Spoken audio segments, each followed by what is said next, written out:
Jujua, nah di Bapak Turaras Nina, semoga kita semua sehat, tidak kekurangan satu apapun, dan masih bisa bersyukur dalam keadaan apapun. Amin. Hai, selamat petang. Apa kabar kalian semua pemirsa? Nah pemirsa, di petang ini saya mau update proses pembuatan kabinet kita pemirsa ya.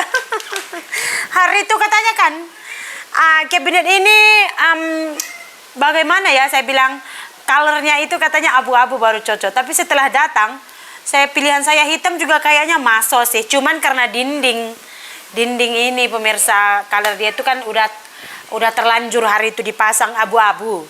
Jadinya bagian bawah ini hitam. Saya bilang hari itu sebenarnya mau hitam semua, tapi nggak apa-apa sih. Tapi saya rasa masih matching lah, masuk lah kita punya kabinet. So pemirsa, nah video yang tadi saya sudah upload kepada kalian itu, yang kabinet kita itu udah datang ya. So hari ini saya akan update proses pembuatannya pemirsa. Nah, setelah kabinet sudah datang semua, sudah diangkat semua masuk ke rumah. Di sini saya tengok yang memasangnya itu ada 3 orang ya pemirsa, yang memasang kabinet. Jadi inilah dia kabinet kami sudah datang. Dan ini kabinet sekaligus juga memang tempat piring mangkuk, karena saya tengok mereka juga sediakan itu rak-rak piring pemirsa ya. Jadi kita boleh lihat proses pemasangannya di sini. Nah pemirsa, oke, sambil-sambil kalian lihat proses pemasangan kabinetnya, saya mau bercerita sedikit kepada kalian ya. Mungkin agak terdengar suara Upin Ipin ini pemirsa, sebab anak saya tengok Upin Ipin. Tiada hari tanpa Upin Ipin, betul tak? Nah oke pemirsa ya, nah jadi di video yang saya sebelum ini kan saya menceritakan yang kita itu menggadai emas. Terus tuh ada pro dan kontra, ada yang bilang tuh hal-hal begini tuh nggak usah divideokan, ya kan? Sebenarnya ini pemirsa, ini terpulang kepada kita sih. Kalau saya videokan pun saya rasa ini nggak terlalu membahayakan juga untuk diri saya. Kenapa? Karena ada yang lebih parah pun ada, kalian tahu ya. Sampai tunjukkan duit sebesar-besarnya, sebanyak-banyaknya gitu pemirsa.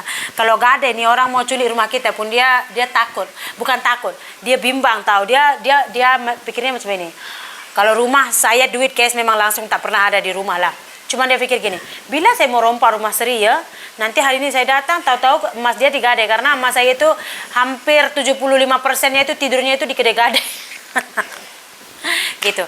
Terus tadi juga kalau saya buat videonya itu pemirsa, itu tuh sebenarnya gimana ya, ini saya mau menunjukkan kepada kalian gitu, kalau pentingnya ada saving money, macam duit simpanan lah, bukan sekadar dalam bentuk duit saja, karena kita tuh duitnya memang udah lipis sekali. Jadi kemarin juga kita ngambil emas ini memang sebab kita mau jual gitu pemirsa. Jadi kalau saya tunjukkan kepada kalian itu, saya mau menunjukkan kepada kalian kalau hidup ini selalunya kita tak boleh jangka apa yang akan terjadi, betul tak? Walaupun kita udah 100% kita buat itu macam perencanaan, tetap aja gitu, pelaksanaannya tergantung kepada Tuhan. Kalau katanya hari ini ya hari ini juga, padahal tuh udah deal sebenarnya 25 hari bulan untuk hantar kabinetnya itu, tahu-tahu hari ini 14 hari bulan mereka sudah hantar. So lebih awal 12 hari lebih ya 11 hari lebih awal pemirsa dari perencanaan kita gitu. Terus kata mereka juga, kenapa mereka awal mengantarkan kabinet ini, karena mereka juga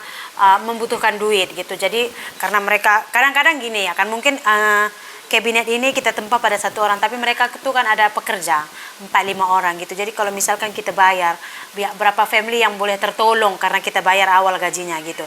Kalau udah ditempah kayak gitu ya kita bilang aja juga nggak jadi ya. Apa mau dibilangnya ya kan, kalau kita bilang 25 baru ada duitku, pokoknya 25 baru ada gitu. Tapi kan selagi kita bisa usahakan, kita usahakan lah, karena kita macam ada orang yang bergantung dari duit itu gitu pemirsa, ada keluarga yang bergantung. Jadi tadi juga saya bilang sama adik saya, ini boleh tak tempah kabinet TV, saya sebenarnya mau nempah kabinet TV lagi gitu, karena saya tengok kerja mereka ini cepat. Jadi katanya dia tak tahu lah, dia tak tahu menau, mereka ini hanya kuli gitu pemirsa. Dan mereka juga memasangnya itu kira hari juga gitu, mungkin entah dibayar 100.000 entah 150.000 gitu ya kan pemirsa. Jadi kalau saya tunda pembayaran ya mungkin mereka juga ditunda gajinya ya, pokoknya gitulah pemirsa. Itu saya tidak tahu lah, cuman tadi kata yang punya kabinetnya begitu, mereka itu perlu duitnya katanya, kalau nggak ada semua pun separuh dulu bayarlah dek katanya gitu. Tapi saya pikir separuh atau tidak, toh nanti saya juga harus bayar ya kan. Makanya saya bilang sama suami saya, tak apalah kita bayar habis lah, so nanti bila kita balik ke Indonesia tuh tak ada lagi hutang-hutang gitu ya, karena memang udah 100% siap ya. Paling nanti kalau ada duit beli barang-barang rumah sedikit. Itu pun saya rasa pemirsa saya beli yang paling penting saja dulu nantilah, macam tongges, terus periuk masak gitu, karena nanti kan kita mau masak susu dulu. Itu macam adat orang Hindu kalau masuk rumah baru pemirsa. Mungkin itu dulu lah. Kalau masalah katil itu pun tengoklah, kalau tak cukup duit apa, sementara 1 bulan tuh gelar tikar saja atau toto, boleh tidur di toto saja pun tidak masalah. Saya dulu membesar juga tidurnya di lantai, bukan toto pun, tikar 1 lapis, tapi nggak masuk angin juga, tikar 1 lapis, bantal 1 bantal kongsi 2. Karena dulu rumah saya itu tempat penginapan, sepupu saya dulu yang rumah mereka itu jauh-jauh semuanya menginap di rumah saya gitu. Jadi selimut share, bantal share, bilik satu saja, itu mak dengan bapak saya dalam bilik gitu. Lain semua kita ya memang di hall itu gitu, sana tidur semua gitu. Jadi saya bilang sama suami saya, kalau cukup duit beli, kalau tak apalah, bertahap. Betul tak pemirsa? Yang penting kabinetnya dulu udah selesai, karena saya pikir pembuatan kabinet ini katanya kan paling cepat 2 minggu, paling lambat 1 bulan. Makanya saya awal order gitu, saya maunya nanti kalau udah pindah gitu udah ada gitu, tapi nggak sangka pula secepat inilah. Tapi kabinetnya ini saya tengok kecil tapi macam mahal juga, 20 juta ya pemirsa. Tapi mungkin karena kita tuh nggak tahu juga harga, saya juga nggak pernah buat kabinet, jadi saya pun tidak tahu ini mahal kah murah kah. Kalau kita tanya mulut orang, mesti orang cakap macam-macam juga, tahu tak? Mesti orang akan cakap, ini mahal kali lah, oh ini tak cantik, ini kurang cantik, begitu. Jadi hidup ini boleh kita ambil pandangan dari orang lain, tapi jangan sampai hidup kita ini ditentukan oleh orang lain gitu. Pandangan dari orang lain, masukan dari orang lain itu penting untuk kita menjadi pertimbangan, bukan menjadi acuan gitu.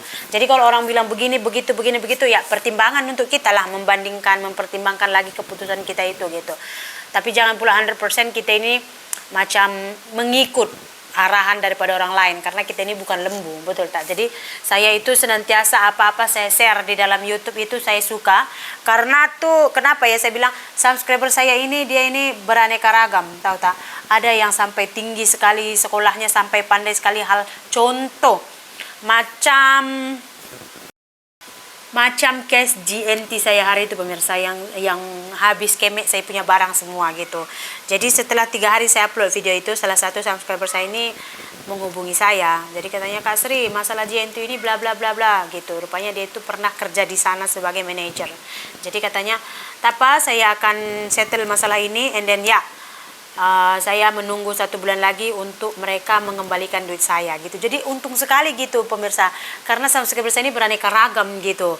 Dari yang hanya suri rumah, yang memang mereka ini juga sama susah seperti saya, dan melihat perjuangan saya itu mereka itu terinspirasi. Ada juga karena pernah tahu tak, ada satu subscriber saya itu dia call, dia bilang begini, "Sri, pasal rumah tuh kalau kamu tak ada duit, bagi tahu saja. Sekarang Akak ada dekat UK nih, 2 minggu ada sini, nanti balik ke Malaysia.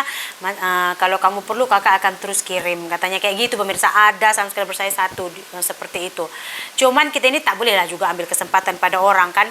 Jadi saya bilang, "Oh iya Kak, terima kasih." Istilahnya suka, tahu tak, senang kita punya subscriber beraneka ragam gitu. Jadi makanya saya bilang semakin besar kita mengenal orang lain tuh, kita menganggap diri kita ini semakin kecil. Kita ini nothing lah. Betul tak? Nothing. Tengok orang yang besar, orang yang lebih kaya pun ada, lebih tinggi pendidikan lagi tinggi pun ada. Kita ini hanya sebagian kecil, makanya nggak bisa juga kita menganggap diri kita ini wah. Kalau kita merasa sudah terpenuhi semua apa yang kita inginkan, akulah wah gitu. Oh my goodness. Jadi di balik cerita saya, kalian sudah lihat pemasangan kabinet saya ini pemirsa, dan inilah pemasangannya. Katanya tadi sih hari ini belum siap, makanya kita nggak boleh update hasil pemasangannya. Jadi mungkin esok saya akan update hasilnya itu bagaimana pemirsa. Di sini juga ada kekurangan, yaitu adik saya ini menyuting bagian jauh-jauh saja. Mungkin dia tidak mau mengganggu mereka yang sedang bekerja ya. Kalau dia syuting dekat-dekat tadi, kita kan boleh lihat kabinetnya itu, papannya itu bagaimana gitu ya pemirsa. Tapi tidak apa-apa lah, ini juga sudah sangat bersyukur saya. So pemirsa, untuk petang ini itulah dia video updatean kita. Terima kasih juga untuk kalian ya, karena sudah menonton video kami ya. Semoga kalian dilimpahkan rezeki, kesehatan, tidak lupa bahagia, dan senantiasa tersenyum. Kita jumpa lagi di video berikutnya.